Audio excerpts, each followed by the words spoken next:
Sworn in is recognized for 5 minutes. Thank you. I want to acknowledge our two colleagues and their leadership, Adam Schiff and Frank Pallone, who have been here throughout. I want to acknowledge the ambassador of Armenia who is in the audience, Mr. Tatul Markarian, and I want to thank him for the detachment of Armenian soldiers who fought for 4 years alongside Americans in Iraq, and for the detachment that was sent 2 months ago to fight alongside Americans in Afghanistan. And I want to apologize for the fact that this ambassador had to sit here while an opponent of this resolution falsely stated that Armenians have not fought alongside Americans in these recent conflicts. I want to also acknowledge the survivors who are here. If someone has to ask, why do it now, why not put it off, how long are you asking these survivors to wait? And shouldn't we do it while they're here to see it? We have seen many people come here and say, shouldn't we have both sides reconcile? We all long for that. We've seen in many parts of the world truth and reconciliation commissions, a truth and reconciliation process, and it's worked. I have not seen falsehood and cover-up commissions lead to reconciliation.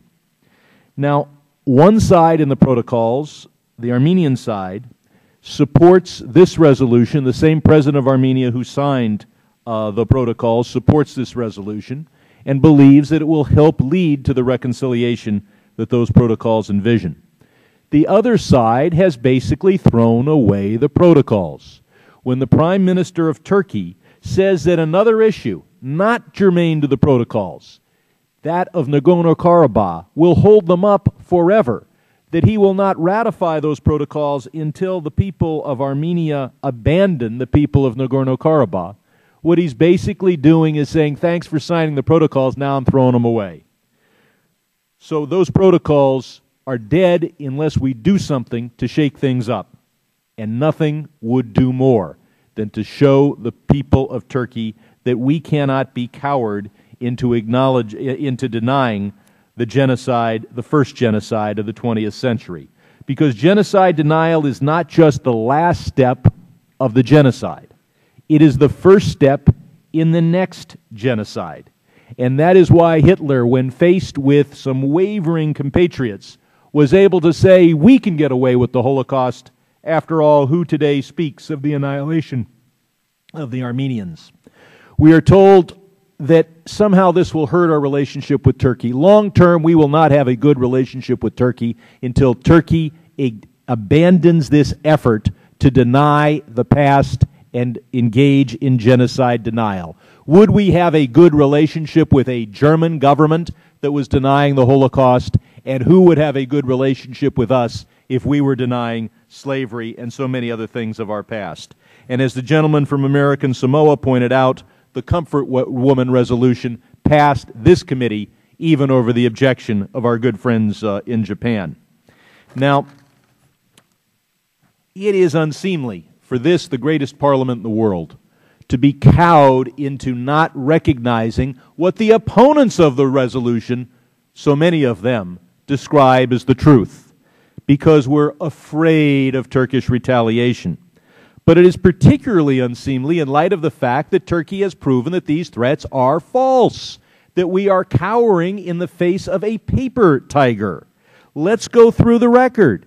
Turkey threatened harsh retribution to countries that recognized the genocide, and then took only token diplomatic steps, or no steps at all, against Canada, France, Germany, Italy, Belgium, Argentina, and 10 other countries. 40 American states have recognized the Armenian genocide, and our trade relations between those states and Turkey have only grown. The greatest attempt outside the United States was an attempt to try to prevent France from recognizing the genocide. In 2001, France passed a law recognizing the Armenian genocide. In the subsequent 6 years, exports from France to Turkey went up fourfold, even after France had been threatened with a boycott. And in fact, there have been massive increases in exports by Belgium, Canada, Greece, Italy, Lebanon, and Russia to Turkey. Perhaps the key to getting Turkey on our side is to pass this resolution. That's not what they say, but that's what seems to happen when you look at their recent past.